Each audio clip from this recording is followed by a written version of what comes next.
હારી ગયા ભાઈ, હારી ગયા, હારી ગયા ભાઈ, હારી ગયા, હારી ગયા ભાઈ, હારી ગયા, બહુમતીથી હારી ગયા ભાઈ, હારી ગયા, બહુમતીથી હારી ગયા ભાઈ, હારી ગયા. હું વોર્ડ નંબર 12 નો વિનુભાઈ વિડજા, મારી સાથે કોમલબેન ભોજાણી અને જગદીશભાઈ સોનગરા, આ 12 નંબર વોર્ડના અમે ત્રણેય ઉમેદવાર હતા.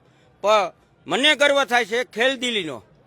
કોઈ નહીં નારો બોલ્યો હોય, અનેક નારા બોલાણાય છે, ભારત માતા કી જય, જય શ્રી રામ. આ તે જ્યારે અમે બધે સાથે મળી નારો બોલાવ છે, હારી ગયા ભાઈ, હારી ગયા, હારી ગયા ભાઈ, હારી ગયા, હારી ગયા ભાઈ, હારી ગયા, બહુમતીથી હારી ગયા ભાઈ, હારી ગયા, બહુમતીથી હારી ગયા ભાઈ, હારી ગયા.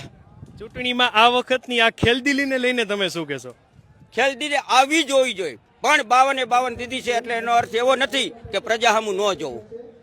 આ સમાજે વિચારવાની જરૂરિયાત છે. કદાચ છે ને 52 નો હોત અને 42 હોત તો શું ફેર પડે, પણ અહીં હવે સમાજે, દરેક સમાજના વડીલોએ, આગેવાનોએ નોંધ લેવાની જરૂર છે. બસ મારી આટલી જ વિનંતી છે કે આવી ખેલદિલી સાથે અમે છીએ, પણ તમે કામ કઢાવતા શીખજો. છેલ્લે જ્યારે તમને મતો આપ્યા અથવા તો બીજેપીને મતો આપ્યા, એ મતદારોને તમે શું કહેશો? મતદારોને મારે એટલું જ કહેવું છે કે જે તમે નિર્ણય લીધો અમને શિરોમાન્ય છે, પણ હવે તમે કોની પાસે કામ કરવા જાશો એ તમારે વિચારવાનું છે. અમે તો કાળ હવાર ધંધો કરીને બેસી જશું.